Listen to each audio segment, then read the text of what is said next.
पैसा ही पैसे को खींचता है। तो पहला 1 करोड़ बनाने के लिए इन शॉर्टेस्ट टाइम कौन बनेगा करोड़पति में जितने लोग जीते थे उन पे एक रिसर्च की तो पता चला कि करीबन 60% ऐसे लोग हैं जिन्होंने करोड़ रुपए से ऊपर की रकम जीती पर 1 से 2 साल के अंदर फिर से गरीब हो। और उसमें सबसे बड़ा एग्जाम्पल है सुशील कुमार जी जो 5 करोड़ रुपए जीते थे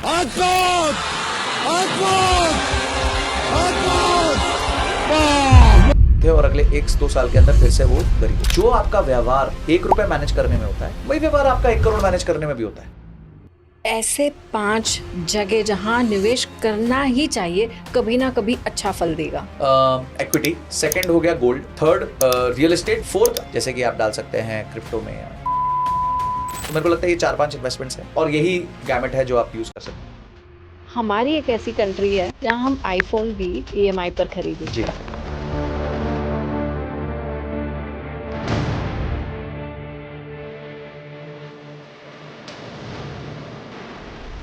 पर लोगों को आईफोन चाहिए किस बात के लिए चाहिए? सिर्फ शो ऑफ के लिए चाहिए। और आप ये देखिए जो दिखता है वो उधार है, जो नहीं दिखता है वो वेल्थ। तो अगर आप ये सोच रहे हो कि मैं आईफोन ले लूंगा तो वो 2 दिन की आपको खुशी देगा, तीसरे दिन उसकी EMI देगा।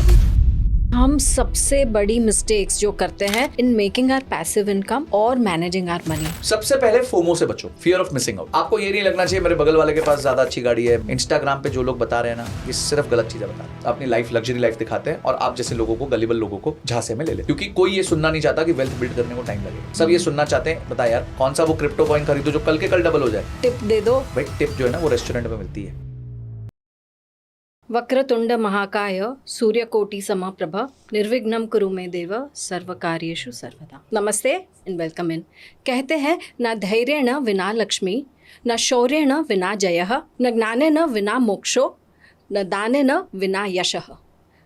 गौर कीजिएगा क्या मतलब है। कहते हैं धैर्य से ही लक्ष्मी प्राप्त कर सकते हैं और जीत पाने के लिए शौर्य का होना बहुत ज़रूरी है। बिना ज्ञान के मोक्ष नहीं प्राप्त कर सकते हैं और बिना दान के यश मिलना मुश्किल है। सबसे पहला सेंटेंस, बिना धैर्य लक्ष्मी नहीं मिलती है। आज उस पर हम बात करेंगे, चर्चा करेंगे और डिटेल में जाएंगे। आज तक ये सीखते आए हैं कंसिस्टेंसी होनी चाहिए हमारे इन्वेस्टमेंट में। थोड़ा इन्वेस्ट करते रहो, सालों तक इन्वेस्ट करते रहो, तब जाके बनोगे करोड़पति। क्या ऐसा ही रोड मैप है करोड़पति बनने का, या फिर कोई और रास्ता ले सकते हैं जो हमें एक श्योर शॉट जगह पर लेकर जाए और धनवान बना दे? तो किससे पूछेंगे हम ये? एक ऐसे धनी से जिनकी वाणी में बसती है सरस्वती और पॉकेट में लक्ष्मी। सिर्फ ऐसे ही नहीं, ये है फाइनेंस के डॉक्टर। जिस तरीके से एक फिजिशियन, एक डॉक्टर हमारी नर्व्स पकड़ के स्टेथोस्कोप से और हमारे डॉक्यूमेंट से यानी रिपोर्ट से बता देते हैं कि आपकी हेल्थ कंडीशन कैसी चल रही है, वैसे ही आपके फॉर्म्स और आपके बैलेंस शीट्स देखकर ये आपका हाले दिल और हाले बिल भी बता देंगे। वैसे ही एक फाइनेंस पर्सनल एक्सपर्ट यानी कि फाइनेंस के डॉक्टर और पैसिव इनकम के सर्जन बैठे हैं हमारे साथ। नाम है संजय कतूरिया। नमस्ते एंड वेलकम इन भैया। थैंक यू सो मच सिद्धि जी, कैसे हैं आप? एकदम बढ़िया। आप ऐसा कैसे हो? मैंने अपने बारे में कभी सुना ही नहीं वैसे। मैं इंट्रोडक्शन ही सुनते जा रहा था अपना। तो thank you so much for introducing so well. No, thank you for brightening our morning up. In fact आज यहाँ आने के पहले मैं थोड़ी नर्वस थी क्योंकि इतने सवाल मेरे खुद के फाइनेंस के रिलेटेड हैं और इतने सवाल बाकी लोगों ने मुझे पूछे आप तक पहुँचाने के लिए। तो वो सारे लेकर आई हूँ ये सोच के कि इसमें से कुछ ना कुछ हम निकाल पाएंगे। ठीक है, तो शुरू करती हूँ एकदम बड़े सवाल के साथ, जो कि मेरे मन का सबसे बड़ा सवाल है कि हम कहते हैं कंसिस्टेंट शुरू करो, छोटी एज में शुरू करो, बढ़ते जाओगे और चाहे नफ़ा हो या नुकसान अब बरकरार रहो। लेकिन उन लोगों का क्या जो छोटी एज में नहीं शुरू कर रहे हैं, जो एक मिड लाइफ में एंटर कर रहे हैं कैसी जर्नी, जहाँ से अब उन्हें रिटायरमेंट प्लान करनी है, जहाँ से अब उन्हें करोड़पति बनना है, जहाँ से उन्हें आगे बढ़ना है, तो वो क्या करे? देखिए आपका जो क्वेश्चन है वो ये है कि बस मिस हो गई। हाँ जी, ठीक है, अब शुरू की बस मिस हो गई, अब कुछ साल निकल गए जीवन के, और अब अचानक से चमका, कुछ वीडियो देख ली, कुछ ऐड देख ली, किसी को सुन लिया, मेरे को सुन लिया, बोला यार पैसे तो डालने चाहिए थे, निवेश तो करना चाहिए था, चलो आज से शुरू करते हैं। मुझे लगता है ये जो स्टेप है कि आज से शुरू करते हैं, यही आपको हमारे देश में 70-80% लोगों से आगे पहुंचा देगा। सिर्फ ये डिसीजन कि आज से शुरू करते हैं। मैं लोगों को यही कहता हूँ, सर मिस हो गई बस, सब कुछ हो गया, क्या करें? Start from what you have, start from where you are. जहाँ हो, जितना है, उससे अपने निवेश की जर्नी को स्टार्ट करो। निवेश की जर्नी जो है वो एक जर्नी, नामी जर्नी है, यानी कि आपको समय लगेगा उसमें जी। अगर आप चाहते हैं कि आप दिल्ली से जयपुर जाएं तो वो जर्नी 4 घंटे की है, ज़्यादा से ज़्यादा आप उस जर्नी में 3.25 घंटे में पहुंच सकते हैं अगर ज़्यादा तेज़ी से चलाएंगे। पर आप वो 4 घंटे की जर्नी को 2 घंटे में नहीं कर सकते सेम व्हीकल के साथ। उस व्हीकल से आप 4 घंटे की जर्नी को 2 घंटे का नहीं कर सकते। हाँ, हो सकता है अगर आप प्लेन में चले जाएं तो जल्दी पहुंच जाएंगे, हो सकता है 1 घंटे के अंदर पहुंच जाए। वो जो व्हीकल है वो उतना ही टाइम लेगा, 4 की जगह 3.25 ले लेगा, ट्रैफिक होगा तो 4.25 4.5 घंटे ले लेगा जी। तो लाइफ भी इसी तरीके से है। आप जो व्हीकल चुनते हैं उसकी एक पर्टिकुलर स्पीड होती है और उसी स्पीड से आप वहाँ अपनी डेस्टिनेशन पे पहुँच सकते हैं। अब स्पीड इंक्रीज करने का क्या तरीका है, उसके लिए हमने बचपन में एक फॉर्मूला सीखा था, पर हमने फॉर्मूला सीख लिया, समझे नहीं। फॉर्मूला क्या था? फॉर्मूला था कंपाउंड इंटरेस्ट का फॉर्मूला। और उस कंपाउंड इंटरेस्ट के फॉर्मूला में बचपन में रटने के लिए, सबने याद करने के लिए उसको बोला A = P × 1 + R⁻⁴ सिंपल। अब इसका मतलब समझते हैं, आज मैं इसका अर्थ समझाता हूं। जी। अर्थ ये है कि जो आप अंत में पाओगे अपने निवेश से, वो 3 चीजों पे निर्भर करता है। पहली चीज है आप कितना पैसा डालते हो, दूसरी चीज है वो कितने रिटर्न्स कमाता है जी। और तीसरी चीज है वो कितनी देर तक रिटर्न्स कमाता है। तो ये 3 फैक्टर्स पे आपका आउटकम डिपेंड करेगा। जी। अब आप कितना पैसा डालते हो ये आपके कंट्रोल में। हाँ जी। आप ज्यादा भी डाल सकते हो, कम भी डाल सकते हो। वो कितना रिटर्न कमाता है ये आपके कंट्रोल में नहीं है, क्योंकि मार्केट्स अपने हिसाब से चलेंगी। अब आपको नहीं पता, सब लोग खुश हुए डोनाल्ड ट्रंप आ गए, पर जैसे उन्होंने आके टैरिफ अनाउंस किया सब दुखी हो गए। अब कुछ और इवेंट होगा और लोग खुश हो जाएंगे, फिर दुखी हो जाएंगे, फिर खुश हो जाएंगे। तो मार्केट शॉर्ट टर्म में तो इमोशनली रिएक्ट करती रहती है। जी। हम कहते हैं markets are emotional in short term and fundamental in long term. यानी कि शॉर्ट टर्म में ऐसे छटके वटके आते रहते हैं, लॉन्ग टर्म में एक स्मूथ सेलिंग होती है, लंबे समय में आपको अच्छे रिटर्न्स बनते हैं। तो पहली चीज है आपने कितना पैसा डाला, दूसरी चीज है उसने कितना रिटर्न कमाया जो आपके कंट्रोल में नहीं है, और तीसरी चीज है कि उस कितनी देर तक रिटर्न कमाया, वो भी आपके कंट्रोल में, आप कितने समय तक निवेश करते हो। जी। अब अगर आप इन 3 चीजों को देखो तो अमाउंट और रिटर्न मल्टीप्लिकेशन में, पर जो ड्यूरेशन है वो पावर में। ठीक है, और हमें भी पता है कि पावर का मतलब हर बार डबल ट्रिपल ऐसे होगा।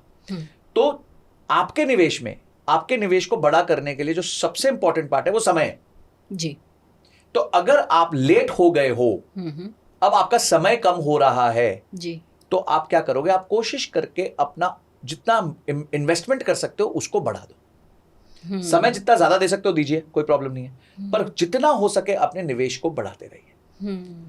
क्योंकि अगर आप लेट हो गए हैं तो एक ही तरीका है कैचअप करने का, वो ये है कि हम थोड़ा निवेश को एक्सेलरेट कर दें। दूसरा, अपने फाइनेंशियल गोल्स प्रॉपरली लिखें कि आपका गोल क्या है और उस गोल के लिए आपको कितना पैसा चाहिए। फॉर एग्जाम्पल, आपको 10 साल बाद घर खरीदना है। आज जो घर आपको पसंद है वो 1 करोड़ रुपए का, तो 10 साल बाद हो सकता है वो घर 2 करोड़ का हो जाए। तो 2 करोड़ के हिसाब से आपके पास सेविंग होनी चाहिए 10 साल बाद, तो उसके हिसाब से आपको अपना पैसा निवेश करना होगा। हो सकता है 25 साल बाद आपको रिटायरमेंट चाहिए, तो 25 साल बाद रिटायरमेंट में आपको समझिए 2 करोड़ रुपए चाहिए या 4 करोड़ रुपए चाहिए, तो उस हिसाब से आपको निवेश करना पड़ेगा। हो सकता है 5 साल बाद आपको एक गाड़ी चाहिए, तो उस हिसाब से निवेश करना पड़ेगा। तो फाइनेंस में जो भी इन्वेस्टमेंट होती है वो गोल बेस्ड होती है। तो गोल्स बनाइए, उन पे अमाउंट लिखिए, निवेश की जर्नी को इमीडिएटली स्टार्ट कीजिए, और जितना लंबे समय तक हो सकता है उतने लंबे समय तक पिच पे बने रहिए। क्योंकि क्रिकेट में भी कुछ क्रिकेटर्स होते हैं जो पिच पे बने रहते हैं, और जो पिच पे बना रहता है उसके रन भी बनते रहते हैं। हो सकता है कुछ एक ओवर में वो अच्छा ना खेले, पर अगले ओवर में कोई लूज बॉलर आया तो छक्का भी मार देते हैं। पर अगर आपने अपना विकेट खो दिया तो आपका छक्का मारने का चांस 0 हो चुका है। तो विकेट मत खो, पिच पे बने रहो, लगे रहो, आपको जरूर रन बनेंगे। ऐसे टाइम में कई बार लोग ऐसे डिसीजंस ले लेते हैं कि मैं क्यों एक सिस्टम के हिसाब से चलूँ, क्यों एक सिस्टमेटिक इन्वेस्टमेंट करूँ, क्यों ना मैं इंट्राडे कर लूँ, क्यों ना मैं एक ऐसी चीज़ कर लूँ जिससे मुझे इंस्टेंट मुनाफा मिले।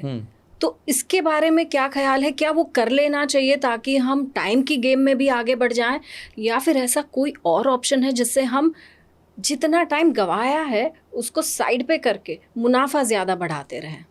देखिए, आपने इंट्राडे ट्रेडिंग की बात करी है, उससे भी कहता है कि 90% लोग इंट्राडे ट्रेडिंग में पैसा नहीं बनाते।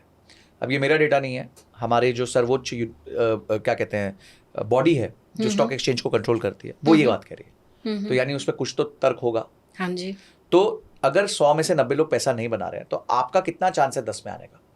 आप उन 10 लोगों को स्टडी करोगे, आपने देखा है वो 10 लोग कौन है, क्या करते हैं, क्या कैसे सीखे हैं। उसमें से 10 लोग में से एक आदमी ऐसा है जो साल का 1 लाख रुपए से ऊपर कमाता है। That's it? 1%। सिर्फ 1 लाख? सिर्फ 1%। और ये सिर्फ 1%? और सिर्फ 1 लाख से ऊपर 1% लोग कमाते हैं। ओके। अगेन ये पब्लिकली अवेलेबल डेटा, इसमें कोई क्वेश्चनिंग नहीं है। तो जब आपको रियलाइज हो गया कि एक गेम इतनी अनविनेबल है, ठीक है, अच्छा, अब आप क्या होता है कि जैसे कंपेटिटिव एग्जाम्स देते हैं, हाँ जी। आईएएस का एग्जाम देते हैं, जेई का एग्जाम देते हैं, उसमें भी 1% ही सिलेक्ट होते हैं। आईएएस में तो उससे भी कम होते हैं। पर बचा हुआ व्यक्ति ना कुछ और कर लेता है। अगर उसने जेई दिया, आईआईटी नहीं किया, तो शायद वो एनआईटी चला जाएगा, एनआईटी के बाद कोई और कॉलेज, लोकल कॉलेज चला जाएगा, कुछ कर लेगा।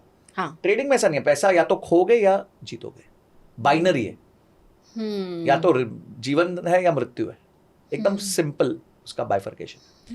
तो जीवन मतलब आपने पैसा कमा लिया, मृत्यु मतलब आप पैसा नहीं कमा पाए। तो ये कंपेटिटिव एग्जाम्स की तरह नहीं है कि अगर सर्वोच्च यूनिवर्सिटी नहीं मिली तो कुछ और मिल जाएगा, नीचे मिल जाएगा कुछ और आप पढ़ लोगे, इसमें ऐसा नहीं होता।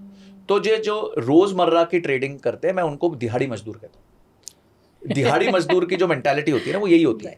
दिहाड़ी मजदूर क्या होता है, चौक पे खड़ा होते लेबर, होते ठीक है यार, आज कोई उठाएगा 500 रुपए दे देगा, मैं कुछ दिन भर काम कर लूंगा, रात को पौवा पीऊंगा, सो जाऊंगा, या खाऊंगा पीऊंगा, या अच्छा व्यक्ति होगा तो घर का परिवार का थोड़ा पालन पोषण करूंगा, सो जाऊंगा, अगले दिन वापस काम पे लगूंगा, जाऊंगा, देखूंगा। वेल्थ नहीं क्रिएट कर पाता जी। और जब तक आप वेल्थ नहीं क्रिएट कर पाओगे, आप हमेशा स्लेव रहोगे, किसी और के लिए काम करते रहोगे। अगर आप वेल्थ क्रिएट कर पाओगे तो आपका टाइम आप खरीद लोगे, जो सबसे मूल्यवान चीज़ है, सबसे इंपॉर्टेंट चीज़ है। तो मुझे वेल्थ क्रिएशन का रोड मैप बताएं। क्या मुझे, देखिए, मैं इस एंगल से भी आ रही हूँ कि कई बार जब हम शुरू करते हैं हमारा करियर, ये मेरे साथ हुआ था कि जब मैं पहले कॉर्पोरेट फील्ड में थी और एक लेवल के बाद जब सैलरी बढ़ने लग गई, तो एक दिन अकाउंटेंट ने बिठाया कह के कि अब इन्वेस्टमेंट शुरू कर दो। तो सबसे पहले इन्वेस्टमेंट सामने आए इंश्योरेंस के, टर्म प्लान्स के, और मैंने भर के उसमें इन्वेस्ट कर दिया, only to realise after a few years कि वो इन्वेस्टमेंट किसी भी काम के नहीं थे। ना वो एज थी कि मैं इंश्योरेंस करूँ, ज़रूरत नहीं थी, और सारा पैसा मैंने ऐसी जगह इन्वेस्ट कर दिया जिसका मुझे रिटर्न ऑनेस्टली इतना मिला नहीं। और तब से एक सवाल खाया जा रहा है कि एक परफेक्ट रेसिपी क्या होती है, एक परफेक्ट कॉम्बिनेशन क्या होता है जो मुझे अच्छा रिटर्न भी दे, लॉन्ग टर्म भी ले जाए। एक बार कर दिया, सोचो ही मत उसके बाद। सिद्धि जी, आप खाना बनाते हो? हाँ जी। वो बनाते हो, ठीक है। कौन सी सब्जी फेवरेट है जो सबसे अच्छी बनाते हो? आलू। आलू, चलो ठीक है, आलू अच्छे बनाते हो। जब आप आलू लेने जाते हो तो क्या आप आलू चेक करते हो कि क्वालिटी कैसी है? एब्सोल्युटली। ठीक है, तो आपका आलू उठाओगे, चेक करोगे, देखोगे कुछ सड़ा और मड़न नहीं होगी, और उसको फिर लोगे। और कितने का होता है आलू जनरली? मैं जानता नहीं, मैंने खरीदा नहीं। 20-30 रुपए किलो, 50 रुपए किलो टाइप्स होगा। चलो आज के डिस्कशन के लिए 50 रुपए किलो, ठीक है, 50 रुपए किलो का आलू है। आप एक दुकान पे गए, आपको आलू अच्छे बनाने हैं, आपको शौक है आपका पकाने का, आप जानते हो कि जिनको भी आप सर्व करो उनको बड़ा अच्छा लगे, तो आप बेस्ट रॉ मटेरियल लेने जाते हो। हाँ जी। उसको चेक करते हो, हाँ जी, समय लगाते हो, एब्सोल्युटली, प्रश्न पूछते हो कितने दिन पुराना है, और फिर 50 रुपए देके उसे लेते हो। तो क्वेश्चन यही है कि जब आप 50 रुपए के लिए इतनी मगजमारी करते हो, तो जब आप निवेश कर रहे हो तो थोड़े क्वेश्चंस क्यों नहीं पूछ लेते जी? और निवेश आप करते हो 50,000 का, 1 लाख का, 10,000 का, 20,000 का, 30,000। और यही हमारे भारत देश की सबसे बड़ी व्यथा है। कोई दोस्त का फोन आएगा, अरे सुन सुन, ये पॉलिसी बहुत अच्छी है, ले ले ले ले ले यार, बहुत अच्छी पॉलिसी है, हो गया काम। आपने एक सवाल नहीं पूछा, आपने ये नहीं पूछा मेरे फायदे की चीज़ है कि नहीं, क्या रिटर्न्स मिलेंगे। कोई भी निवेश करते हैं तो वो आपके लिए एक ऑब्जेक्टिव को अचीव करनी चाहिए। हाँ, ठीक है, तो क्या वो उस ऑब्जेक्टिव को अचीव कर रही है? आपने बोला इंश्योरेंस आपने खरीदा जो काम का ही नहीं था, जैसे मनी बैक प्लान्स कहते हैं, एंडाउमेंट प्लान्स कहते हैं, ये सब कहते हैं। इसके लिए मैं आपको एक ही चीज़ बोलूँगा। मैं एक बार एक दुकान में गया, यहाँ पे कुल्फ़ी की बहुत अच्छी दुकान है, तो उसमें एक लाइन लिखी थी, उसमें लिखा था आइसक्रीम कुल्फ़ी नहीं होती, आइसक्रीम आइसक्रीम होती है, कुल्फ़ी कुल्फ़ी होती है। तो इंश्योरेंस इन्वेस्टमेंट नहीं होती है, इंश्योरेंस इंश्योरेंस होती है, इन्वेस्टमेंट इन्वेस्टमेंट होती है। ये जो हम करते हैं ना मनी बैक प्लान और ये सब, ये हमारे ही पैसे हैं जो हमें वापस मिल रहे हैं जी। तो ना हमें ठीक की तरह की इंश्योरेंस मिलती है, ना हमें ठीक तरीके का रिटर्न्स मिलता है जी। तो जब आप इंश्योरेंस खरीदते हैं तो प्योर इंश्योरेंस खरीदिए, टर्म इंश्योरेंस खरीदिए। और जब आप इन्वेस्टमेंट करते हैं तो प्योर इन्वेस्टमेंट कीजिए, म्यूचुअल फंड्स में डालिए, लार्ज कैप में डालिए, मिड कैप में डालिए, स्मॉल कैप में डालिए, इन सब चीजों में डालिए, क्योंकि वो आपको निवेश का बेनिफिट देंगे, ये आपको इंश्योरेंस का बेनिफिट देगा। कुल्फी कुल्फी है, आइसक्रीम आइसक्रीम है। हम भारतीयों की प्रॉब्लम क्या है, हमें आइसक्रीम और कुल्फी एक साथ खानी है और हमें लगता है कि आइसक्रीम ही कुल्फी है। हाँ भैया, ये बात सही है, क्योंकि हम ठहरे एकदम आम आदमी, हमें चाहिए भी सब होता है। ठीक है, तो अभी भी मैं अगर इन्वेस्टमेंट की बात करूंगी with my own mind, I would say gold में भी करो, प्रॉपर्टी में भी करो, म्यूचुअल फंड्स में भी करो, इसमें भी करो, कहीं ना कहीं से निकल आएगा। नॉट नोइंग एक्चुअली कि गोल्ड कैसे वर्क करता है, उसका मार्केट कैसे वर्क करेगा, म्यूचुअल फंड्स कैसे वर्क करेंगे। तो ये वाला आज का खासम खास सवाल मैंने आपके लिए रखा है, ताकि आप इस चीज़ की क्लैरिटी हमें दो। सिर्फ मुझे नहीं, जितने लोग ये वॉच कर रहे हैं उन सबको ये क्लैरिटी आज मिले। देखिए, वापस आते हैं कि कोई भी इन्वेस्टमेंट का पर्पस होता है। हाँ, अभी मैं आपको इसका सिंपल उदाहरण देता हूँ। पुराने ज़माने में हमारे पेरेंट्स या हमारे ग्रैंड पेरेंट्स को स्टॉक मार्केट के बारे में, इन्वेस्टमेंट्स के बारे में ज़्यादा नहीं पता था, पर उनको ये पता था कि घर में बच्चा पैदा हुआ तो एक प्लॉट ले लो। ठीक है जी, बेटी हुई खासकर तो बोलेंगे एक प्लॉट ले लो, इसकी शादी के काम आएगा। हाँ जी, ठीक है। क्या कहते हैं, कभी बेटी हुई तो बोलेंगे चलो एक काम करेंगे, हर महीने हम 10 ग्राम सोना ले लेंगे जी। वो SIP तो है। हाँ। तो उन्होंने पर्पस डिफाइन कर दिया कि चलो बेटी 25 साल की होगी, इसकी शादी होगी, तो मैं चाहता हूं कि मैं अपनी बेटी को एक अच्छा 300 ग्राम सोना दूं अपनी बेटी को शादी पे। तो चलो जी, हर महीने 300 महीने हैं, हर महीने 1-1 ग्राम सोना खरीदते रहेंगे। आज से जब से पैदा हुई है सोने का भाव भी बढ़ जाएगा और तब तक हमारे पास 300 ग्राम सोना इकट्ठा भी हो जाएगा जी। तो ये SIP तो थी। हम जब धनतेरस पे जाके खरीदते हैं गोल्ड, वो क्या है? SIP है। तो SIP तो हमारे को कब से सिखाई गई है। तो एक ऑब्जेक्टिव था उस इन्वेस्टमेंट का। प्लॉट आदमी क्यों लेता था? प्लॉट लेता था, वो सोचता था कि देखो मेरे पास और तो कोई विकल्प है नहीं, गांव में एक प्लॉट है, कल को शादी होगी तो इस प्लॉट को बेच देंगे, 25 साल में प्लॉट का भाव भी बढ़ जाएगा, अच्छा जेब का पैसा जो है वो फंस जाएगा, नजर के सामने नहीं रहेगा तो खर्च भी नहीं होगा, और जो ऑब्जेक्टिव है वो भी अचीव हो जाएगा। बहुत इंटेलिजेंट है। मैं तो कहता हूं हमारे ग्रैंड पेरेंट्स ज्यादा इंटेलिजेंट थे, आज की जनरेशन थोड़ी मूर्ख हो गई है। तो अगर आपके कोई भी इन्वेस्टमेंट का कोई पर्पस होना चाहिए कि मैं इस कार्य के लिए ये निवेश कर रहा हूं, मुझे गाड़ी खरीदनी है, मुझे बंगला खरीदना है, मुझे वेकेशन पे जाना है, मुझे बच्चों के लिए पढ़ाई करवानी है, मुझे बच्चे की 10-15 साल बाद उसको इंटरनेशनल कॉलेज में भेजना है, मुझे उसकी शादी करवानी है, मुझे अपनी रिटायरमेंट प्लान करनी है। हर चीज का एक पर्पस होता है, उन पर्पस के हिसाब से लाइफ में निवेश होता है। बस अगर मेरा पर्पस ये हो कि अगले 5 या 10 साल में मैं करोड़पति बन जाऊं, तो मैं किस तरीके की वर्किंग कर सकती हूँ? ये पर्पस नहीं है, ये ख्वाहिश है। हाँ, ये ख्वाहिश है। ड्रीम और पर्पस के बीच में फर्क होता है। ओके, ठीक है। आपकी ख्वाहिश है आप करोड़पति बनो, क्यों बनना है आपको करोड़पति? चलो, एक सिक्योरिटी सी फील होती है। हाँ। दूसरा, जब इतना अमाउंट कोई भी कलेक्ट कर लेता है, वो बहुत फ्री फील करते हैं कि अब मैं ट्रैवल कर पाऊंगा सालाना, अब मैं सालाना अपने लिए टाइम निकाल पाऊँ, चाहे ट्रैवल करूँ या नहीं करूँ। एक ना ठहराव सा आ जाता है। तो बेसिकली आप ये कह रहे हो पर्पस है फाइनेंशियल इंडिपेंडेंस। यस तो ये पर्पस हुआ जी। इसको हम कहते हैं पर्पस। हाँ लोग जी। कहते हैं मुझे करोड़पति बनना है, क्यों बनना है ये तो पता करो। तो पहला क्वेश्चन ये नहीं है कि मुझे करोड़पति बनना है, पहला क्वेश्चन यही आता है कि क्यों बनना है। क्यों बनना? तो जैसे आपने बोला मुझे फाइनेंशियल इंडिपेंडेंस चाहिए, मेरे पास इतना कॉर्पस होना चाहिए कि मुझे किसी और के लिए काम ना करना पड़े, मैं खुल के घूम सकूं, मस्ती कर सकूं, जो मैंने जीवन में शुरू में संघर्ष किए हैं, मेहनत करी है, उसके बाद मैं थोड़ा जीवन को एंजॉय कर सकूं और एक सेफ्टी भी महसूस करूं। तो इसको हम फाइनेंशियल इंडिपेंडेंस कहते हैं। हाँ जी, तो ये पर्पस डिफाइन हो गया। अब पर्पस डिफाइन हो गया तो अब प्लान डिफाइन होगा। ओके। पर्पस के बाद आएगा प्लान कि 1 करोड़ रुपया चाहिए, मेरे पास 120 महीने है, मेरा पैसा मैं कहाँ निवेश करूं ताकि वो ज्यादा अच्छे से अच्छा रिटर्न मेरे को दे जी। तो वो समझिए वो रिटर्न निकलता है, हम जनरली अज्यूम करते हैं 11 से 12%, उससे ज्यादा अज्यूम नहीं करते। उसके बाद हम इसका कैलकुलेटर बना देते हैं कि हर महीने आपको कितना पैसा डालना पड़ेगा।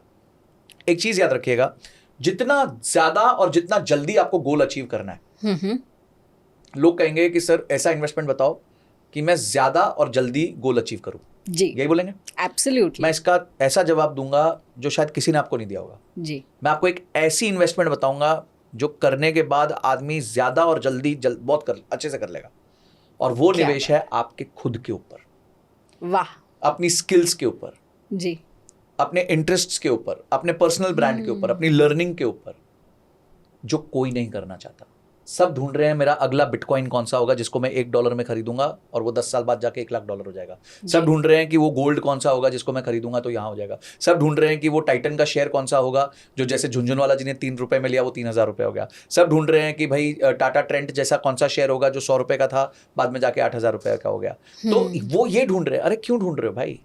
तुम्हारा यहाँ है ना, इसको बढ़ाओ, इसकी अपनी तनख्वाह बढ़ाओ, अपनी इनकम बढ़ाओ। एक बंदे का, मैं इस पे बहुत बात करता हूँ, active income active income active income. मेरे को मैसेज आया, मैसेज नहीं एक्चुअली, मैं एक इवेंट पे गया था तालकटोरा में और वो मुझे मिला आके, बोलता सर मैं आपके वीडियोस देखता हूँ, आपकी ट्रेडिंग स्ट्रैटेजीज को फॉलो करता हूँ, मैं सुन रहा हूँ, मतलब हाँ very good, congratulation, very nice ऐसा बिल्कुल नॉर्मल। फिर उसने एक बात बोली, मैं तो उछल गया। बोलता सर आपकी बात मान के ना मैंने अपनी एक्टिव इनकम पे काम किया, 10 महीने में मेरी तनख्वाह 80,000 से लेकर 1.5 लाख हो गई। इन 10 months उसने अपनी तनख्वाह 80,000 पर मंथ से 1.5 lakhs पर मंथ कर दी। ऑलमोस्ट डबल कर दी 8 महीने के अंदर। मुझे एक शेयर बता दो जो 8 महीने में डबल होगा, और अगर वो होगा तो कितना चांस है कि आप वो शेयर खरीदोगे, और अगर चांस है कि आपने शेयर खरीद लिया तो क्या उतना होल्ड करोगे? ऐसा तो नहीं है कि 10-20% बाद निकल जाओगे।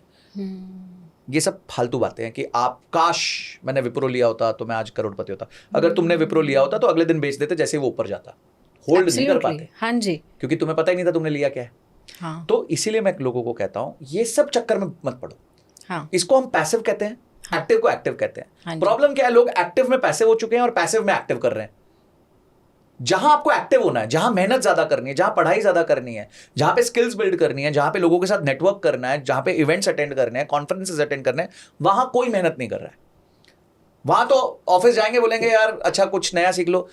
वो ऑफिस में प्रोग्राम होगा तो सीखेंगे, ऑफिस स्पॉन्सर करेगा तो सीखेंगे। अरे क्यों तुम्हें स्पॉन्सर करेगा भाई? तुम अपने आप को स्पॉन्सर करो ना। मत जाओ ना एक बार रेस्टोरेंट, मत ऑर्डर करो ना स्विगी जोमेटो से एक बार, मत जाओ ना कोल्ड प्ले के इसमें इवेंट पे, मत खरीदो ना वो आईफोन जो पिछला भी चल रहा है उसको यूज कर लो। अपने ऊपर निवेश करो जी। तो एक्टिव में एक्टिव और पैसिव में पैसिव होना बहुत जरूरी है। पैसिव का मतलब होता है पैसिव, उसको मत देखो, एक बार निवेश कर दिया छोड़ दो। मुझसे लोग पूछते हैं सर मार्केट गिर गई आप क्या कर रहे हो? मतलब खरीद रहा हूँ। बोले सर मार्केट चढ़ गई आप क्या कर रहे हो? मतलब मैं खरीद रहा हूँ। बोलते आपको टेंशन नहीं होती? मतलब बिल्कुल नहीं होती। बोलते क्यों? मतलब क्योंकि मेरे को 30 साल इन्वेस्ट करना, अभी 8-10 साल ही हुए हैं, तो अभी 20 साल बचे हैं अपने पास, तो मैं क्यों चिंता करूं? जब 5 साल रह जाएंगे तब देखेंगे क्या करना है। तो आप भी मानते हो कि लंबा चलना बहुत जरूरी है? बिल्कुल। देखिए आपके पास विकल्प ही नहीं है। करियर आपका 2 दिन में बनता है क्या? नहीं। पढ़ाई आपकी 2 दिन में होती है क्या? तो फिर इन्वेस्टमेंट से 2 दिन का अपेक्षा क्यों है भाई? आपके अगर पढ़ाई में 20-22 साल लग जाते हैं, करियर बनने में 10-10 साल लग जाते हैं, 20-20 साल भी लग जाते हैं, तो इन्वेस्टमेंट को भी तो दो ना थोड़ा समय। देखो कितना गजब चीज देगा वो आपको बाद में। पर नहीं जी, लोगों को तो वो चाहिए, वो शेयर चाहिए जो आज खरीदे। संजय सर ऐसा कुछ बता दो। अगर संजय सर ऐसा कुछ बता पाते तो अपने लिए भी कर रहे होते ना। अपने लिए तो वो कह रहे हैं भाई मैं 12-14% रिटर्न से खुश हूँ, धीरे धीरे निवेश करूंगा, आराम से अपनी वेल्थ को बिल्ड करूंगा। सर तो एक और सवाल और आ रहा है, आपने जो पूछा उससे ही ट्रिगर हो रहा है माइंड में कि आप कह रहे हो एक्टिव इनकम बढ़ाओ, बट बात है पैसिव से कमाने की। तो फिर क्या पैसिव एक्टिव के साथ ही बढ़ेगी या और कोई तरीका भी है? देखिए पैसिव इनकम कमाने के 2 तरीके होते हैं जी। Passive income by skills and passive income by money. जब आप करियर स्टार्ट करते हैं तो आपके पास पैसा नहीं होता जी। तो आप ये बोलो कि भाई मैं एफडी के ब्याज से घर चला लूंगा, ऐसा तो होगा नहीं, क्योंकि आपकी एफडी में 50,000 रुपए होंगे और 50,000 रुपए का साल का इंटरेस्ट होगा 6%, यानी 3,000 रुपए। तो 250 रुपए महीने में तो आप घर चला नहीं सकते, ठीक है जी। पर आपके पास है टाइम, क्योंकि आप अभी यंग हो, तो आप कोई स्किल पे निवेश करो, कुछ अपनी ब्रांड आइडेंटिटी क्रिएट करो, ताकि उससे आप पैसिव इनकम बनाओ। अब जैसे हम यूट्यूब पे वीडियो बनाते हैं, अगर मैंने कोई वीडियो बनाई, वो रोज जब दिन चालू होता है उस पर कुछ व्यूज आते हैं और दिन के अंत में वो कुछ पैसा बना के देती है, चाहे वो 10 रुपए बनाए, 20 रुपए बनाए, 30 रुपए बनाए। पर ऐसी जब 1000 वीडियोस हो जाएंगी तो वो दिन की 30,000 रुपए बना के देंगी। ये होता है पैसिव इनकम बाय स्किल। आपकी स्किल की वजह से आपको पैसिव इनकम बन रहा है। दूसरा है पैसिव इनकम बाय मनी। जैसे जैसे आपका पैसा बढ़ेगा वैसे वैसे आप निवेश बढ़ाओगे, और जैसे जैसे आप निवेश बढ़ाओगे आपकी पैसिव इनकम उससे बढ़ेगी। जी, ये बात हो गई उन लोगों की जो कमाते हैं, एक्टिवली कमाते हैं।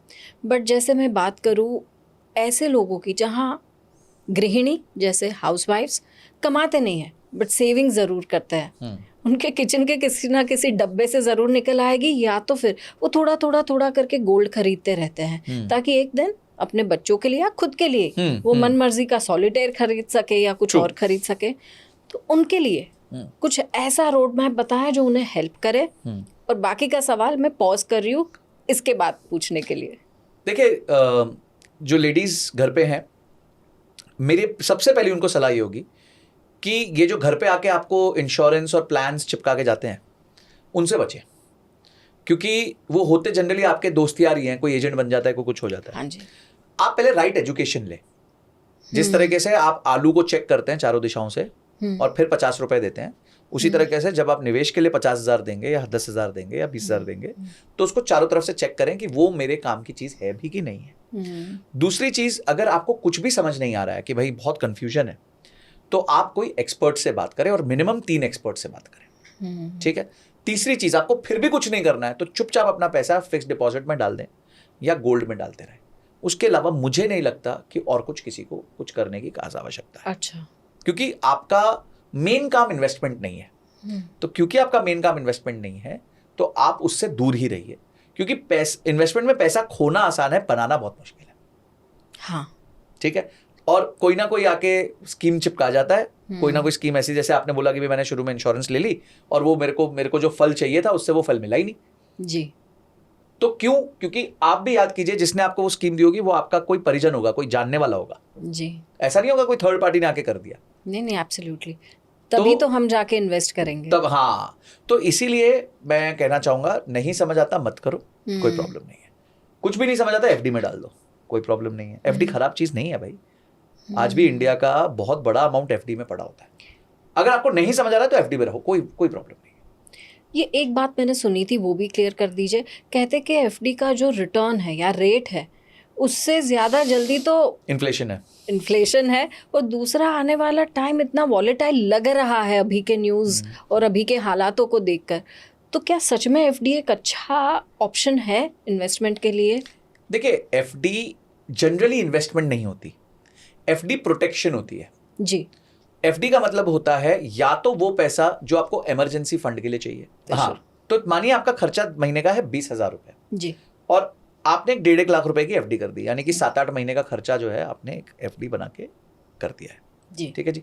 तो अब आपको एक सेफ्टी सिक्योरिटी मन में रहती है कि यार 7-8 महीने, कल कोविड आ गया, कुछ ऐसा इवेंट आ गया, किसी की नौकरी चली गई, किसी की आमदनी बंद हो गई, बिजनेस में कुछ लॉस हो गया, प्रॉब्लम हो गई, तो आपको पता है भी अपना घर चलता रहेगा, घर नहीं रुकेगा जी। पर अगर आप उस पैसे को भी उठा के किसी शेयर में डाल दोगे, किसी म्यूचुअल फंड में डाल दोगे, और कल को वो गिर गया तो आप क्या करोगे? तो फिक्स डिपॉजिट में इमरजेंसी फंड का पैसा पड़ा होना चाहिए। दूसरा पैसा जो फिक्स डिपॉजिट में होना चाहिए उसको हम कहते हैं अपॉर्चुनिटी कैपिटल।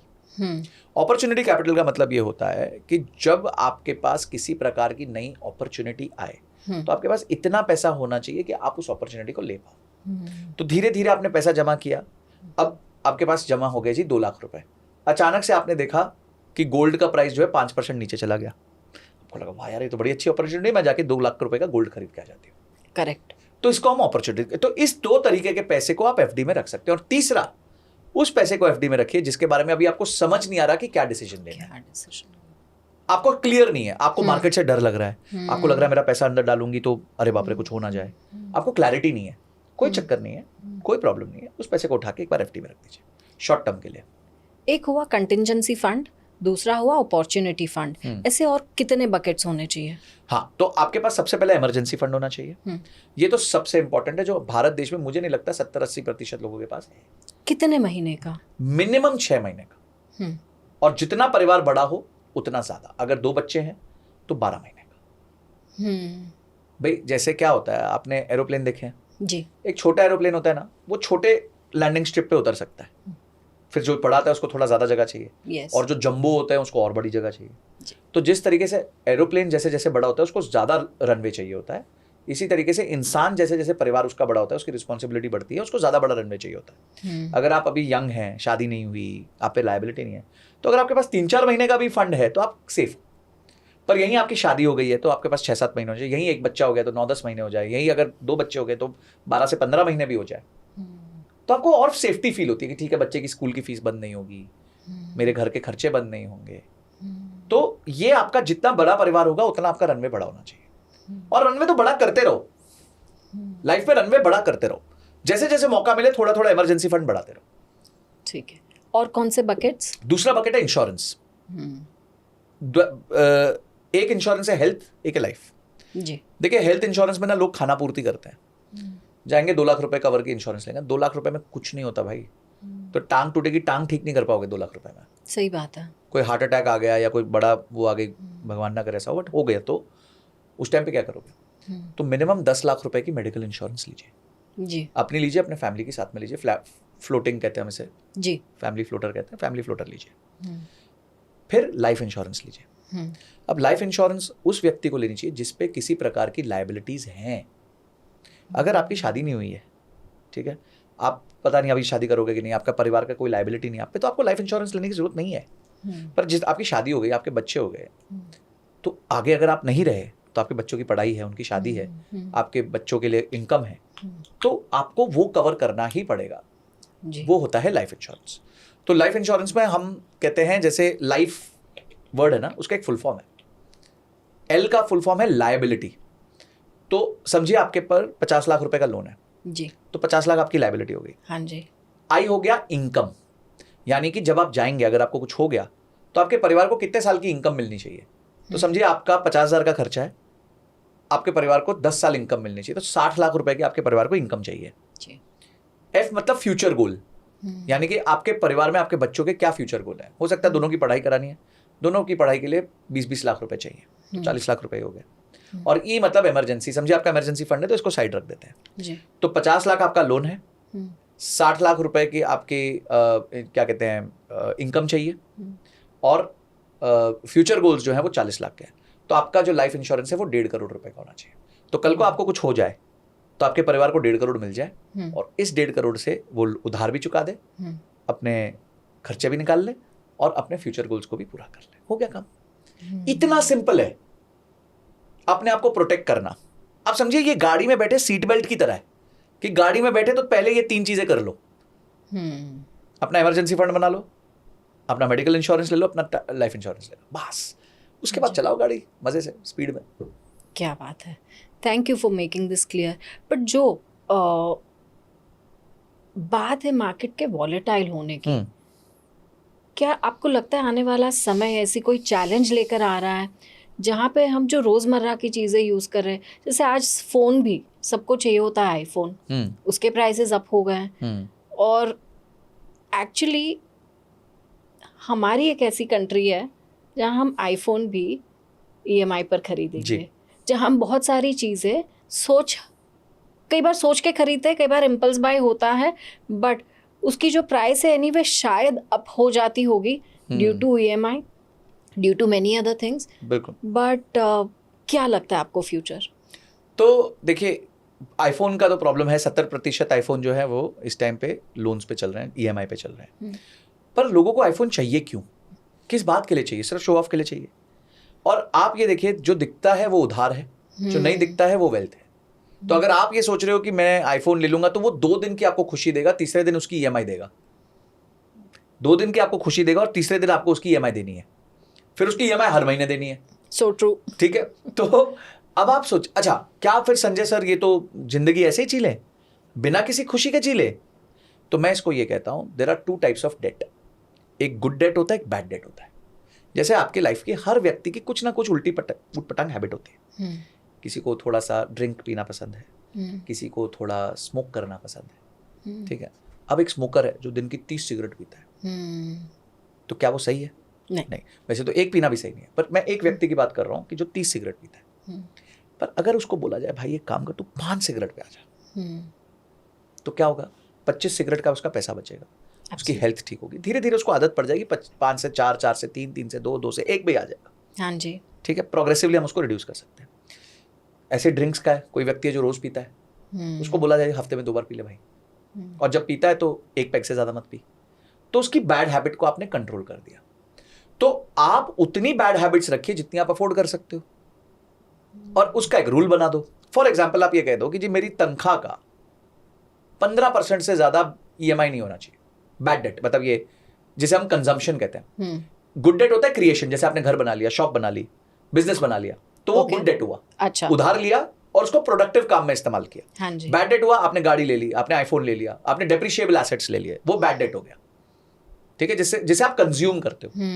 तो consumption is bad debt, creation is good debt जी। तो जो बैड डेट है उसका ईएमआई आपकी तनख्वाह का 15% से ज्यादा नहीं होना चाहिए। अब आपकी तनख्वाह 1 लाख रुपए महीना है तो 15,000 रुपए महीने से ऊपर आपकी ईएमआई नहीं होनी चाहिए।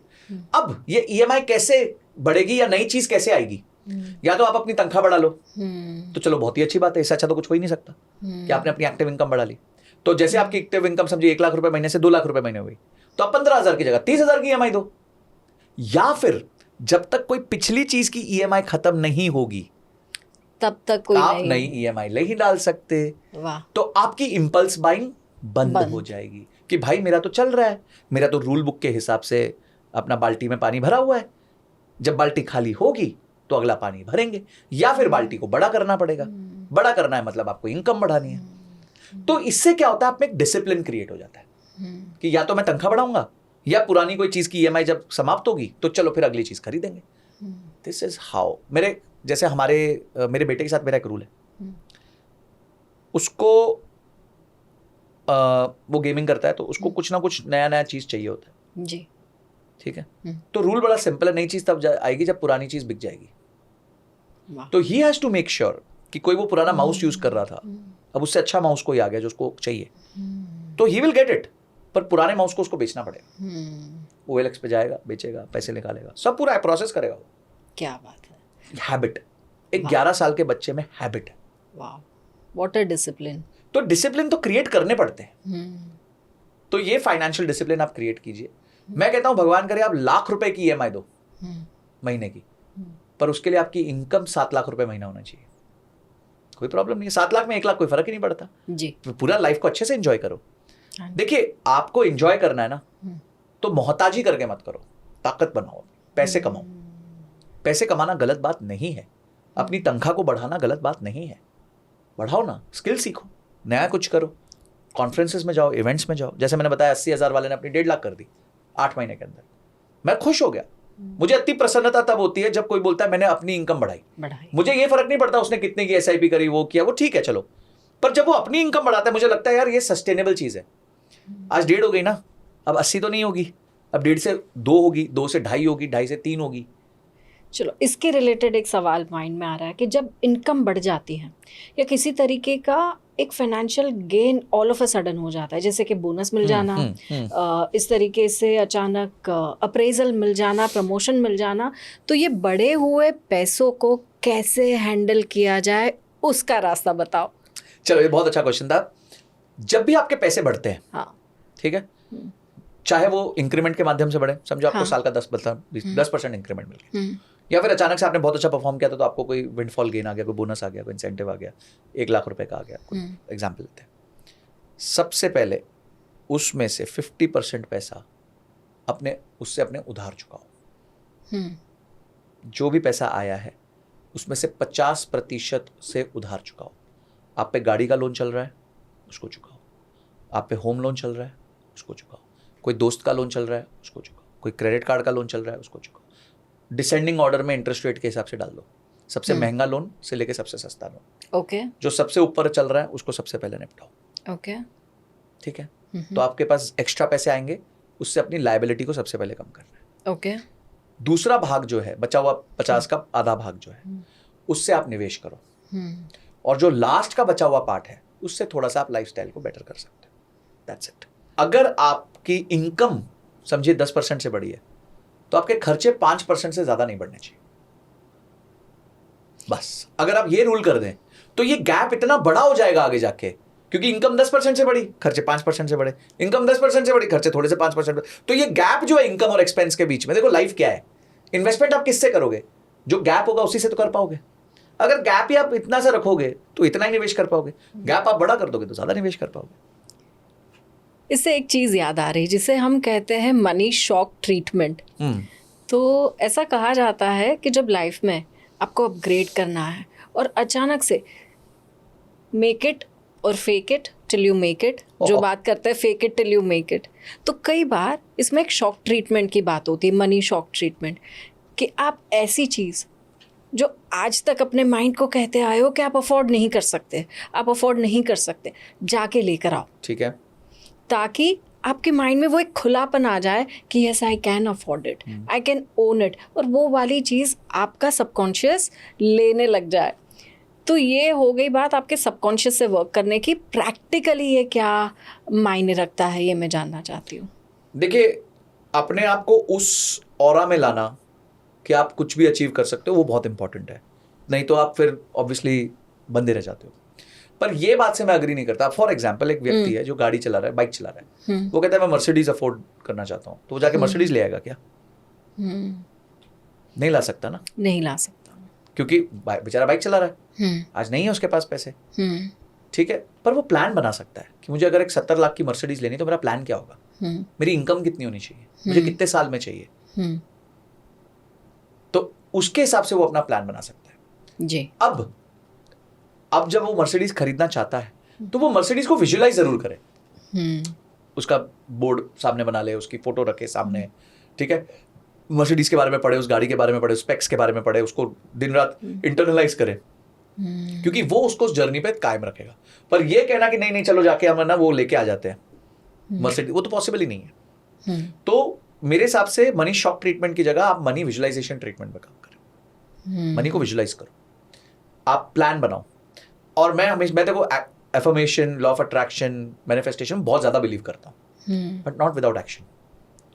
Attraction without action is time pass जी, ठीक है। आप सिर्फ टाइम पास कर रहे हो, मजे ले रहे हो बस, ओ हो मेरे पास तो ये होगी एक दिन, ओ हो ये, उससे कोई फर्क नहीं पड़ेगा। ठीक है, आपने विजुअलाइज किया, सब कुछ किया, पर उसके बाद एक्शन क्या आपका?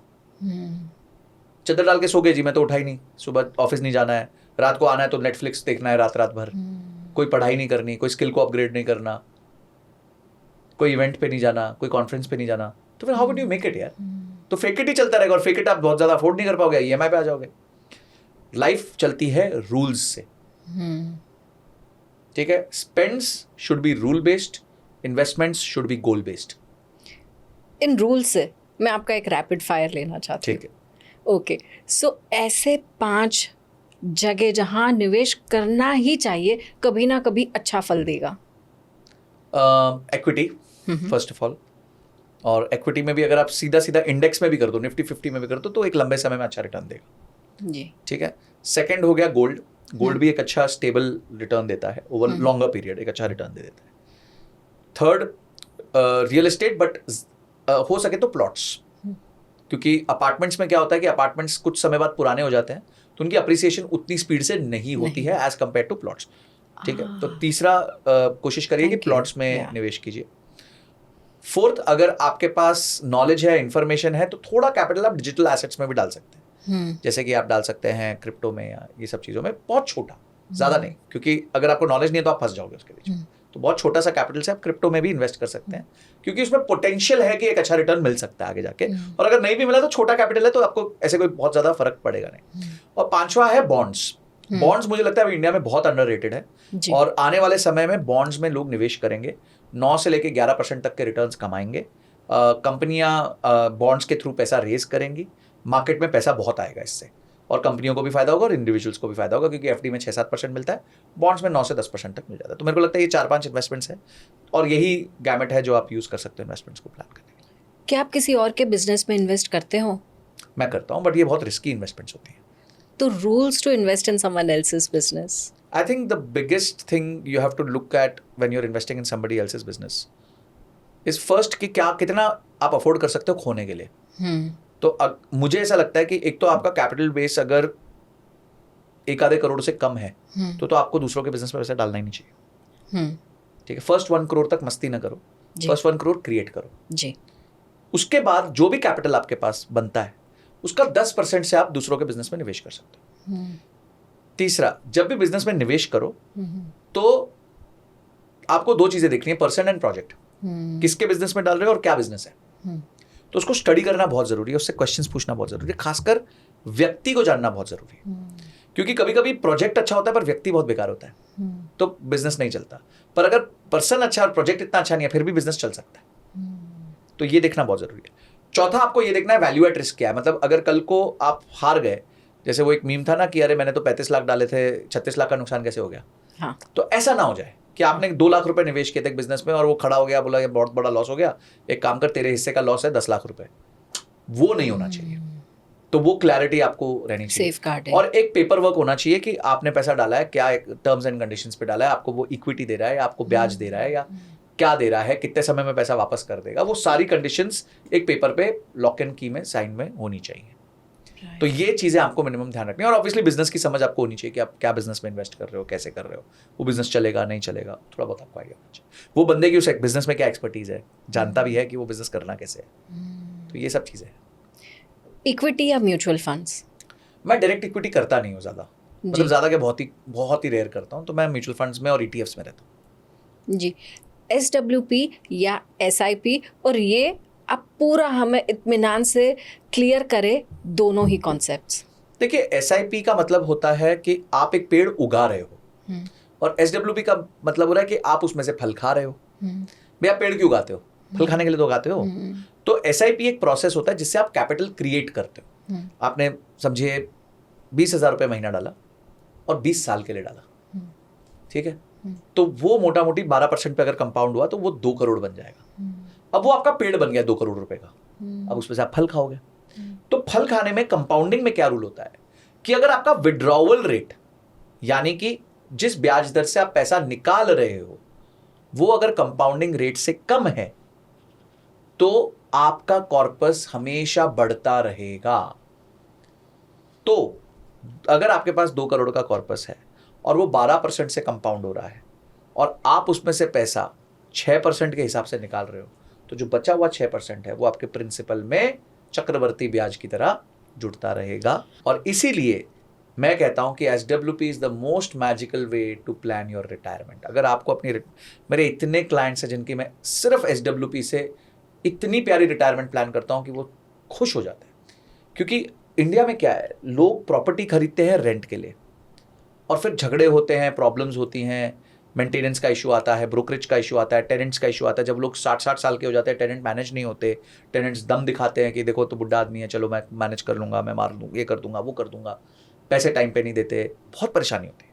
पर वही पैसे से SWP करके उससे ज़्यादा कमाया जा सकता है, और ना ही कि उससे ज़्यादा विड्रॉल किया जा सकता है। आपका कॉर्पस भी बढ़ता रहता है और उसके अलावा वो लिक्विड होता है।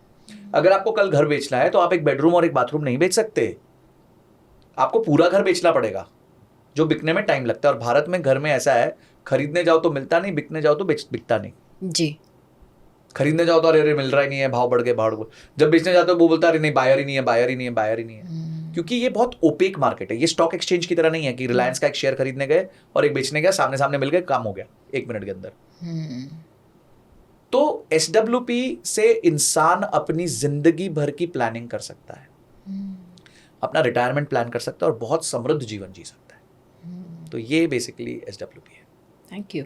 और एक रूल मैं पूछना चाहूँगी, for women who are struggling today like single mothers, तो उनके लिए ऐसी 5 चीज़ें जहाँ पे वो इन्वेस्ट कर सके या ये रूल्स फॉलो कर सके ताकि उनके लाइफ में वो बहुत अच्छे से स्टैंड कर सके। देखिए, सबसे पहले फाइनेंशियल लिटरेसी लें। अभी मैंने पीछे वुमेन्स डे पे एक वीडियो भी करी थी और मुझे बड़ा अफसोस हुआ कि उसके व्यूज़ ही नहीं आए।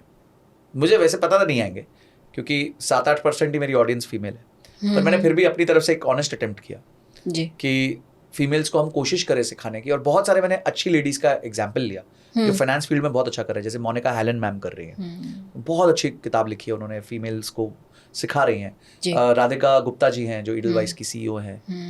बहुत लोग हैं जो मेहनत कर रहे हैं कि लेडीज़ आए मेन स्ट्रीम में।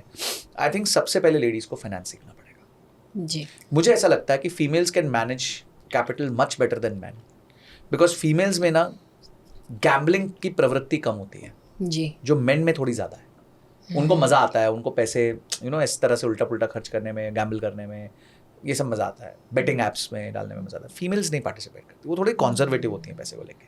तो यानी कि उनका ओवरऑल माइंड फ्रेम जनरली पैसे को लेके अच्छा है। सिर्फ एक ही जगह प्रॉब्लम है, उनको लिटरेसी नहीं है, और वो हमारे इंस्टीट्यूशंस की इशू है क्योंकि उन्होंने कभी लिटरेसी दी नहीं। तो आज कोई भी बुक पढ़ के, मोनिका मैम की कोई बुक आती है वो पढ़ लीजिए, राधिका मैम की बुक है वो पढ़ लीजिए, और किसी की बुक है पढ़ लीजिए जी। और अपने आप को एजुकेट कीजिए कि फाइनेंस होता क्या है, इन्वेस्टमेंट्स होती क्या है। और इन्वेस्टमेंट्स ऐसे कोई बहुत बड़ा रॉकेट साइंस नहीं है भाई, आपको इतना डरने की जरूरत नहीं है उससे, बहुत बेसिक चीज़ें हैं। आप थोड़ा समय देंगे तो आप भाई, आप खाना बनाते हो दिन में तो कभी तो 2-3 घंटे चले जाते हैं, तो किताब पकड़ के ज़रा 1 घंटा तो पढ़ो, आप ही के लिए बेनिफिशियल। तो सबसे पहला step, you have to become financially literate. जी। ठीक है, उसके बाद अगेन स्टेप वही हो जाता है, आपको बजटिंग करना है, आपको पता करना है आप कितना खर्चा कर रहे हो, कितना बचत कर रहे हो। नेक्स्ट आपको अपने इमरजेंसी फंड, आपको इंश्योरेंसेस क्रिएट करना है, और फिर आपको अपना इन्वेस्टमेंट प्लान करना है। तो ये जो है मेरे हिसाब से तरीका होता है, जिस तरीके से आप अपने लिए एक लेडी जो है, सिंगल लेडी जो है, अपने लिए एक अच्छा कॉर्पस भी बना सकती है, एक अच्छी लाइफ भी जी सकती है। और ऐसे मैं आपको बताऊं, मैं कई ऐसी लेडीज़ हैं जो मुझे अप्रोच करती हैं, हम लोग उनको समझाते हैं, बात करते हैं, बहुत वरीड होती हैं वो, बहुत डरी हुई होती हैं, क्योंकि उनका पैसे के साथ कोई रिलेशन नहीं होता जी। और पैसे के साथ उनका डर का रिलेशन होता है। तो हम कोशिश करते हैं पहले उनके माइंड से मनी ट्रॉमा को हील करें जी। कि मनी ट्रॉमा ना हो उनके अंदर, एंड धीरे धीरे then they can start their journey of investment confidence. हम सबसे पहले कहते हैं चलो एफडी में तो डालो, ठीक है, चलो एक काम करते हैं, आज निफ्टी 50 में चला 500 रुपये डाल दो, SIP 500 रुपये की SIP करो। तो उनको बटन दबाना सीखना, फिर 500 होता है तो उनको कॉन्फिडेंस, अरे हाँ ठीक है यार, 3 महीने हो गए, 4 महीने हो गए, कुछ नहीं, चलो ठीक है, चलो इसको 1000 कर देते हैं, तो कॉन्फिडेंस आता, अच्छा ठीक है चलो एक काम करते हैं, इसको 2000 कर देते हैं जी। तो धीरे धीरे आपको कॉन्फिडेंस आएगा। अब अचानक से तो आप स्विमिंग नहीं जानते और 6 फुट पे तो नहीं कूदोगे, आप पहले 1 फुट पे जाओगे, 2 फुट पे जाओगे, पानी का नापोगे, तापमान नापोगे, थोड़ा बहुत सीखोगे, आपको पता है आपको गिरोगे नहीं क्योंकि आपने पैर अभी भी जमीन पे, पर यही 6 फीट 7 फीट पे जाओगे तो आप डूब सकते हो। तो जिस तरीके से कोई भी स्किल को धीरे धीरे सीखा जाता है, फाइनेंस की स्किल को भी धीरे धीरे सीखा जाता है। मुझे ऐसा लगता है पैसा ही पैसे को खींचता है, और ये बहुत सारे एग्जाम्पल्स फिल्मों और हर जगह देखा है। तो अगर गोल ये है कि पहले 1 करोड़ बना ले फिर आगे देखेंगे, क्योंकि उसी पैसे को हम वापस लगा कर और पैसा खींचेंगे, तो पहला 1 करोड़ बनाने के लिए इन शॉर्टेस्ट टाइम मुझे क्या रूल्स फॉलो करने चाहिए? मैं इस स्टेटमेंट को थोड़ा सा काउंटर करूंगा। ओके। 75% लोग जिन्होंने वेल्थ बनाई है, हाँ जी, फर्स्ट जनरेशन एंटरप्रेन्योर्स है। वाह। मतलब उनके पास कोई पैसे को पैसा खींचने वाला सिस्टम नहीं था जी। 75%, 4 में से 3 लोग। दूसरा, कौन बनेगा करोड़पति में जितने लोग जीते थे उन पे एक रिसर्च की गई। हाँ। तो पता चला कि करीबन 60% ऐसे लोग हैं, 60 जिन्होंने करोड़ रुपए से ऊपर की रकम जीती पर 1 से 2 साल के अंदर फिर से गरीब हो गए। वाह। और उसमें सबसे बड़ा एग्जाम्पल है सुशील कुमार जी का, जो 5 करोड़ रुपए जीते थे और अगले 1-2 साल के अंदर फिर से वो गरीब हो गए थे। 5 करोड़ जीते थे। 5 करोड़ तो कोई छोटा अमाउंट होता नहीं जी, बिल्कुल नहीं। उसमें से अगर उन्होंने 2 करोड़ का टैक्स भी दे दिया होगा तो 3 करोड़ तो फिर भी बचता है, और वो व्यक्ति 1 से 2 साल के अंदर फिर से गरीब हो गया था। ऐसा क्या करा उन्होंने? तो क्योंकि आपको पैसा मैनेज ही नहीं करना आता जी। तो the way you manage 1 rupee is the way you will manage your 1 crore rupee. हम कहते हैं ना पूत के पैर पालने में दिखते हैं, उसी तरीके से जो आपका व्यवहार 1 रुपया मैनेज करने में होता है वही व्यवहार आपका 1 करोड़ मैनेज करने में भी होता है। अचानक से आपकी हैबिट नहीं बदलेंगी जी, अचानक से ऐसा नहीं होगा कि 1 रुपए तो आप मैनेज नहीं कर पाते थे पर 1 करोड़ में आप बहुत अच्छा मैनेज कर लोगे, आप ज्यादा बड़ी प्रॉब्लम क्रिएट करोगे। तो मनी मैनेजमेंट आज से ही सीखना पड़ता है। तो ठीक है, मैं ये बात मानता हूं कि आपको फास्टेस्ट तरीके से 1 करोड़ पहुंचना चाहिए, कोई डाउट ही नहीं है। हाँ जी। पर मैं ये बात आपको बहुत क्लियर करना चाहूंगा ऑडियंस को कि money attracts money is not the ultimate thing, जो मैंने आपको डेटा के साथ प्रूव किया। अब 1 करोड़ कैसे कमाएं जल्दी से जल्दी, उसका एक ही तरीका है, वो है अपनी एक्टिव इनकम बढ़ाएं जी। देखिए, अगर आप मनी को देखें तो मनी एक फनल है। हाँ। आप कमाते कितना है, आप बचाते कितना है, आप निवेश कितना करते हैं, ये 3 ही चीजें हैं।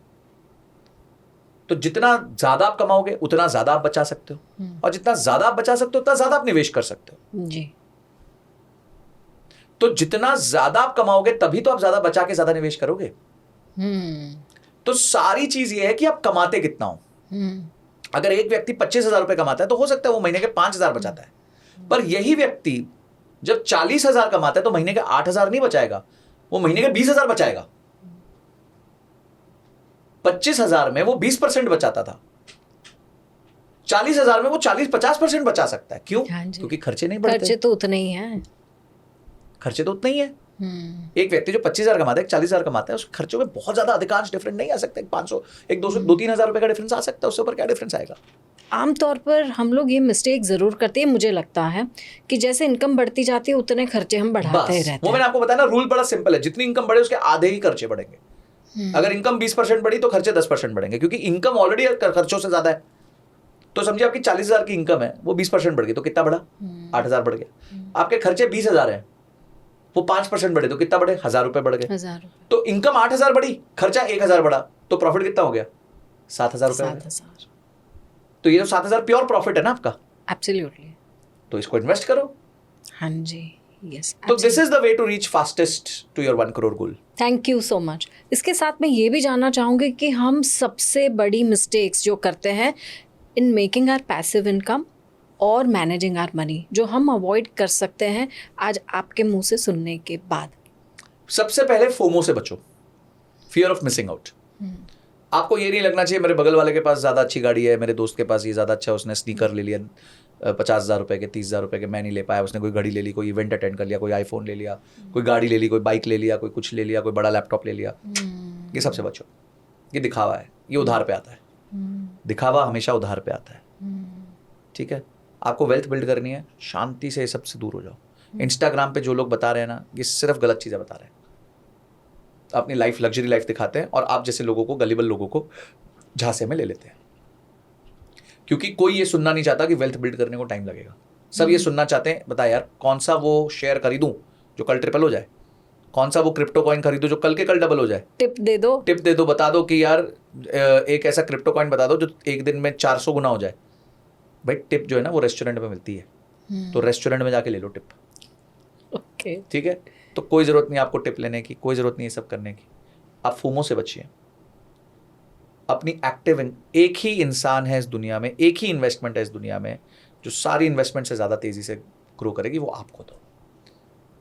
जो मैंने आपको बताया, एक व्यक्ति 8 महीने के अंदर 80,000 से 1.5 लाख रुपए पहुंच गया, तो उसने खुद पे निवेश किया था जी। किसी शेयर पे निवेश नहीं किया था, किसी बिटकॉइन पे निवेश नहीं किया था, खुद पे निवेश किया था। स्किल बढ़ाई, इवेंट्स अटेंड किए, लोगों से मिला, काम हो गया। हमारे यहाँ एक कहावत है, जो हाजिर वो वजीर। मतलब जो हाजिर होगा, जो मेहनत करेगा, जो वहां होगा, वो वजीर बनेगा। तुम घर पे सोचो कि मैं तो बहुत ही वो हूं, अपना समझदार हूं, मेरे से तो ज्यादा दिमाग नहीं है लोगों में, मैं तो बहुत पढ़ा लिखा हूं, पीएचडी हूं, स्कॉलर हूं, और एक्शन नहीं ले रहे, उस जगह पे नहीं हो, तो जो उस जगह पे होगा वही उसका हकदार होगा। तो जो हाजिर वो वजीर। सो यही तरीका है आपकी वेल्थ बनाने का। सिंपल है, करते रहो और वेल्थ बनती रहेगी। आप में संयम आएगा, धैर्य आएगा, और धीरे धीरे आप अपनी वेल्थ को ग्रो कर लेंगे। Thank you. और आप अपनी लाइफ में ऐसा कौन सा डिसिप्लिन फॉलो कर रहे हो, करते आए हो, जिससे आप धनी बन चुके हो? मैं बजटिंग करता हूँ, मुझे पता होता है मेरा आमदनी क्या है, मेरे खर्चे क्या हैं, हर महीने क्लियर होता है। दूसरा, मैं हर क्वार्टर अपनी नेटवर्थ सर्टिफिकेट, अपना नेटवर्थ स्टेटमेंट बनाता हूँ कि मेरे पास कौन सी चीज़ें हैं, उसकी वैल्यू क्या है। तो मुझे पता चलता रहता है कि मेरे पास इतने म्यूचुअल फंड्स हैं, इतने शेयर्स हैं, इतने ETF हैं, इतना बॉन्ड्स है, इतना गोल्ड है, ये है, मतलब जो जो मेरे पास सामान है, उसका एक कंसोलिडेटेड रिपोर्ट मेरे पास रहता है, जो हर क्वार्टर में अपडेट करता हूँ। मतलब हर तिमाही में मैं अपनी सिचुएशन को समझता हूँ कि इस तिमाही में मैंने कितना पैसा कमाया, वो कहाँ कहाँ लगा, किधर किधर ग्रोथ आई, कहाँ नहीं आई, क्या हुआ मार्केट्स में, मेरी नेटवर्थ के साथ क्या हुआ। तो वो जो है मेरे को बहुत कॉन्फिडेंस देती है, और वो डिसिप्लिन में बहुत टाइम से फॉलो कर रहा हूँ। तो वो मेरी पार्ट ऑफ हैबिट, मतलब डिसिप्लिन एक हैबिट ही होती है, तो वो पार्ट ऑफ हैबिट है, मैं उसको बदलता नहीं हूँ। और उसके लिए कोई ऐप की जरूरत नहीं, मैं गूगल शीट्स पे कर लेता हूँ। क्या बात है, राइट। और ऐसा कुछ हमारी ऑडियंस को आज कहना चाहेंगे जिससे उनकी लाइफ में वो एक बड़ा सा ट्रांसफॉर्मेशन लेके आए उनकी पर्सनल फाइनेंस की जर्नी में? मैं सबसे इंपॉर्टेंट एक बात कहना चाहूँगा कि UPI के खर्चों से बचो। UPI के खर्चे जो अंधे खर्चे होते हैं, आपको समझ नहीं आता आप किसको क्या दे रहे हो, कितना दे रहे हो, और महीने के एंड में आपका पूरा बाजा बच चुका होता है। So true. आपके लिए तो वो एक जोमेटो का नोटिफिकेशन आ जाएगा, गुलाब जामुन खाओगे क्या, आप खा लेते हो, वो 200 रुपये चले जाते हैं। ठीक है, अब अगर आपकी आमदनी अच्छी है तो कोई प्रॉब्लम नहीं है, पर अगर आपकी आमदनी ठीक नहीं है और आप अभी स्ट्रगल कर रहे हो अपने फाइनेंसेस में, तो तो ये सब मत करो। मैं एक बार अपनी क्लास ले रहा था तो एक लड़के ने बोला सर 9,000 रुपये के यूपीआई खर्चे पता ही नहीं कहाँ गए, किसको दिए, कुछ समझ नहीं आया।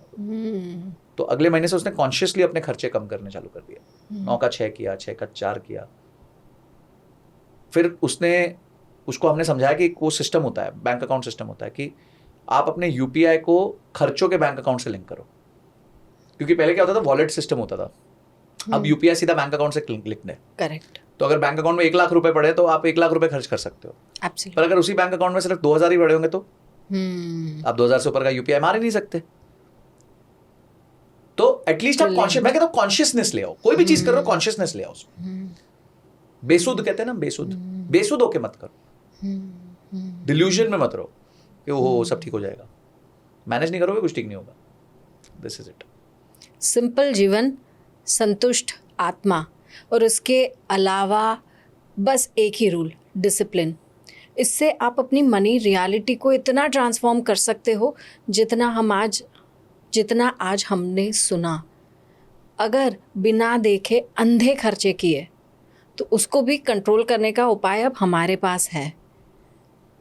रिकरिंग करो, फिक्स डिपॉजिट करो, अपने बैंक अकाउंट में इतने पैसे रखो ही नहीं कि बिना जाने बिना अवेयरनेस खर्चा हो जाए।